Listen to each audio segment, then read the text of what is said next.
Part 2, so check me out. Once again, now where do I start? Dear love, I'm struck with the prologue to find you here. Every morning I wake from a cavernous night. G'day guys, nbduckman here, and welcome to episode 2 of Collector's Corner.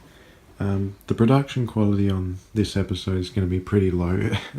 I just got back from Japan, and I wanted to do a quick video to show off my haul. I know a few people I know have been asking about this, and I thought it'd be good to do a full video on everything I bought before I put it all away. So I went to Japan, not just for the purpose of collecting, but as you can see I did quite a bit while I was over there, and so I thought I'd just, give you a bit of a preview of everything I bought. So hopefully this won't be too long. I actually had another episode of Collector's Corner lined up, but this will sort of have to take priority. But yeah, hope you enjoy. So the first thing I'll start with in this is not video game related, as you can see most of this is, but it's music related. So I don't mind collecting vinyl records, and one of the things that I found a lot of over there were records of more obscure artists. They had a store over there called Disc Union, which sells a lot of obscure stuff. I also got a lot of CDs from there as well, which I'll go into a bit later. But an artist who I'm quite a fan of is Najabes, and his stuff is almost impossible to come across in Western countries. But here I found two very rare albums of his. If you know anything about him, you'll probably recognise these. These are Lovesick 1 and Lovesick 2 on vinyl. These go for about $100 a piece on Discogs, and I did certainly not pay that much for them, so these were a really good deal. This is another Najabes track. He actually remixed this track, Latitude, and at first I just thought this was the original, but then I noticed this actually has the remix by him, so this was a really interesting find. I didn't actually know this song was on vinyl, but there you go. Now, this is just a random Brazilian album, but one of the songs on this album, I can't remember which, I think it might be this one, In the Shade of the Mango Tree. That's the song that's sampled on the very famous Najabes song, Lady Brown, I'm pretty sure. So, yeah, really interesting to come across that in the wild. Now, for those of you who are a fan of Najabes, you may also be a fan of J Dilla, who's the other sort of spearhead in the jazz hop genre. So I found these 4 albums of his, red, blue, yellow and brown. I'm not familiar with them, but they say collect all 4 there, and this shop had all 4 for not very much at all, so I decided to pick them all up. More J Dilla. This one's a Record Store Day vinyl. Pretty good price for that one as well. More J Dilla. I only picked this one up because it said promotional use only. I don't know if that's just some sort of gimmick they put on there, but they sure sold me. And that's about it for the jazz hop. But then we've also got a copy of Aerodynamic by Daft Punk. This was a really random find. I wasn't expecting to find this. So that was pretty cool. And likewise, I found a copy of Deadmau5's single Alone With You, which is one of my favourite singles of his. It's a bit more obscure, but to find the vinyl of that was really mind-boggling. It's the last thing I expected to find in Japan. So that was pretty cool. Moving on to DVDs. No, I didn't stash up on anime. Well, I don't know, maybe this does count as anime. It's the Daft Punk movie, which is basically their album Discovery, but the sort of music video to each song is an anime segment that makes up a whole movie. I guess it's more of a cartoon done in the anime style. So this is a Japanese copy of that movie, which I thought was pretty cool. What do we got here? So this is just a model of the Tokyo Skytree, tallest building in Tokyo. That's pretty boring. Over here is my haul from the Pokemon Center, which is basically a massive shop in Japan that just sells all stuff Pokemon related. So this is a whole bunch of random stuff, but we got Pokeballs, we got plushies. There's actually a few Pokemon centers in Japan, but this plush here is exclusive to the one at the base of the Tokyo Sky Tree, which is why it's Pikachu hugging the Sky Tree.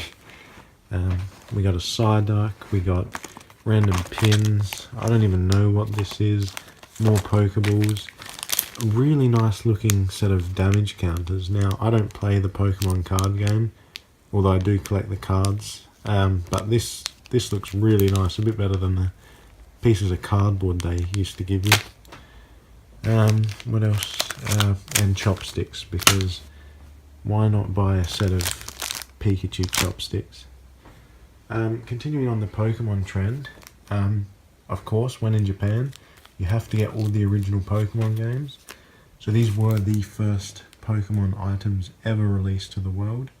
So really cool to have them, especially green, which obviously hasn't seen the light of day in Western countries. I also picked up silver, gold and crystal, and also the TCG.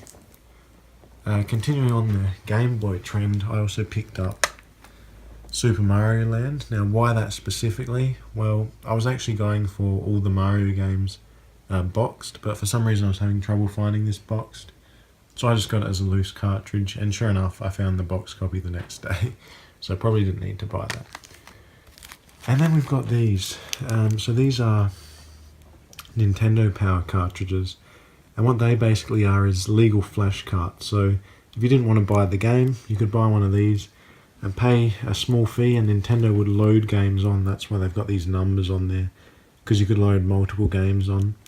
The interesting thing about these is there was a specific game, one that you might be familiar with, Super Mario Deluxe, which you could only get loaded on to here in Japan. There was no cartridge of that game, and luckily enough, I actually found one that had that loaded on in Japan, or at least it claims to, so I have to give that a shot, but that's pretty cool.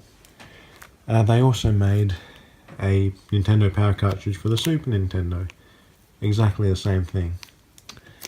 I also bought a few other loose Super Nintendo games, SimCity and Mario Paint, and a few loose Famicom games.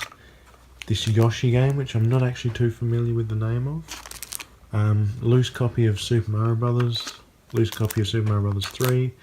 The Star Wars game, which was only released on Famicom in Japan. There is no English equivalent of this game, but I really like the pixelated artwork and the shiny case. Looks really cool.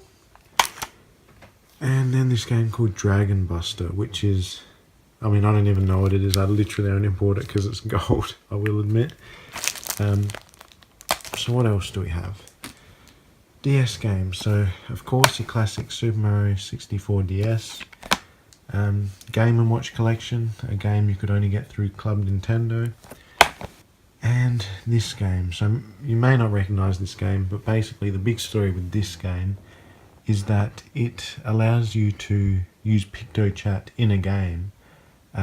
Everyone remembers PictoChat from the old classic DS.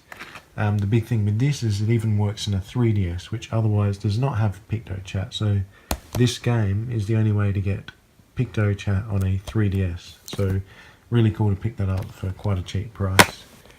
Of course, can't forget the old N64 games. So a beautiful box copy of Super Mario 64. Such a classic game. Possibly one of the best games of its time. Followed right by Banjo-Kazooie. Exactly the same sort of thing. Really nice condition. And then F-Zero. So I'm not really into racing games, but I did pick up this game for a specific reason. And that's because I managed to track down this. So this is the F-Zero expansion kit, which is an expansion to the game I just showed. And this was to be used in the 64DD, which is a very rare Nintendo console. If you look it up, you'll see the interesting history behind it. This game here even goes for a lot online, so I managed to get it for quite a good price. So even though I don't have a DD, yeah, it's a good collector's piece, and I hope to get a DD, hopefully sometime in the future, but we'll see how the wallet allows. Moving on, what else? So these are the boxed Game Boy games I've got. So like I said, I wanted to get all of the Mario games boxed. So we've got Super Mario Land, Super Mario Land 2, 6 golden coins. Then the Wario Land games. So we've got Wario Land, which is technically Super Mario Land 3 apparently. That's what this 3 here is. Wario Land 2 and Wario Land 3. So whole stack of Mario games on Game Boy. Then we've got some Virtual Boy games. I would have loved to bring back a Virtual Boy, but I just did not have the space to do so. But maybe in the future. So we've got Mario Clash and Wario Land. This is a lot harder to come by than this. This was all over the place, but I only found one place selling this. Here we have Game Boy Advance games. Of course, Mother 3. For those of you who don't know the history of this game, basically this is Earthbound in English, except only the original, I believe, was released in English. And number 2, that was a Famicom / SNES game, slash NES. This was a Super Famicom / SNES game, and then this came out on GBA. And then they released 1 and 2 as ports on GBA as well. You've got Mario vs. Donkey Kong. This game actually has e-reader support, but the e-reader cards were very rare. They were only given out in a competition. No, I don't have them, sadly, and the English game lacks that support. And then we've got the 4 Mario port games to GBA. Then we've got some more GBA games. We've got the Famicom Mini games, so Super Mario 1 and 2, basically ports of them to Game Boy Advance in these cute looking boxes. And then as a promotional thing to go along with these games, Nintendo released this, which is a Game Boy Advance SP done in the colour style of the Famicom. So really quite cool. That was one of my bigger purchases. What else do we have? So now moving on to NES games. Donkey Kong, which is the first game to ever feature Mario in a home console, I'm pretty sure. You can see that artwork is pretty terrible. The original Mario Brothers, Mother 1, that same Yoshi game, I don't know what it is. Mario Brothers 3, Mario USA, and the original Mario Brothers. What else? So, oh yeah, I should probably get back to music, which is what I was originally talking about. So, Super Mario Brothers music CD 30th anniversary. This is Daft Punk's Random Access Memories, but the Japanese version, which has the bonus track Horizon. Daft Punk's Discovery with the interstellar artwork, really cool. This is the Deadmau5 album, Deadmau5. It was only released in Japan, and it was basically the Japanese introduction to Deadmau5. Really cool album, really quite rare. Happy to just find this on the shelf. This is an English Deadmau5 album, but this album here, Vexillology, I remember back in the day everyone used to ask if this was on CD. It wasn't, but then Play Records printed it on CD along with Full Circle, and this is that printing, so the only way to get Vexillology on CD is to get this album. And then a whole stack of Nujabes albums. So you've got Hideout First Collection, Hideout Second Collection, what's this? Spiritual State, Modal Soul, Metaphorical Music, and then a whole bunch of tribute stuff. Modal Soul Classics 2, Free Soul Nujabes, Ken Nishikori meets Nujabes, and Haruka Nakamura Melodica, which contains some Nujabes songs, possibly his last songs ever made. So really interesting stuff there. Moving on, what else do we have? I'm going to come around this way. So we've got a bunch of Famicom Disk System games. I'll talk about this game in a sec. So we've got the original Mario, Mario Brothers 2, and then this game, which I can't remember the name of. It's got a Japanese game, but it's basically a version of the original Mario Brothers for the Famicom Disk System. So these games are all yellow discs. This game here is Mario Golf US, and it has a blue disc. And basically what the blue disc meant is if you wanted to, you could send in your high score on a blue disc game to Nintendo. And if it was one of the highest score games they had, they would send you a prize. And so one of my biggest purchases in Japan was one of these prizes. And what the prize would basically be is a gold floppy disk version of that game. And so you can see here I managed to come across one. This is the disc for the golf game. It's pretty sure is one of about 3,000 I believe there are. So really cool thing to come across. Yes, it was expensive, but it was probably cheaper than what you'd pay for it on eBay, and I consider it to be a pretty good price. So that's probably the holy grail of my purchases in Japan. Pretty proud of that one. What else? Moving on. So some of you may be familiar with the Satellaview. Basically, it was a thing where you could connect your Super Nintendo or Super Famicom in this case up to a modem, and then you would download broadcasts of games, and you'd plug this into the cartridge slot and download the games onto these memory cards. And so these broadcasts might be at say 6 p.m. on the 12th of February 1996, and you'd had to be there at that time and make sure you download it. Once you had it, you could play it as many times as you like, as long as you didn't delete it or lose the cartridge. And so the interesting thing after all these years is to see how many of these have stuck around, you know, people that actually sat around and downloaded these things, but then have kept them all these years. And so I managed to find a memory card that contains what I believe is the Dr. Mario game, a special version of it for the Satellaview. This was $60, which is quite a good price as far as I'm aware, because I saw a lot of these cartridges around, and they were all around the $500 mark, so to see one for that price is really quite good. So pretty happy with that one. What else? So moving on to GameCube stuff. I'm not a massive GameCube person, but of course, being a Mario collector, had to pick up a copy of Sunshine. And then I also came across this, which I'm not too familiar with, but when you see Club Nintendo on something, and it's pretty cheap, it's generally a good idea to pick it up. It seems to be some kind of promotional disc, 2004, so I need to do a bit of more research into that. What else? Cards. A few trading card guys out there. This was just a couple of cards from the big store, Mandarake. Very big store chain in Japan that sells all kinds of collectibles.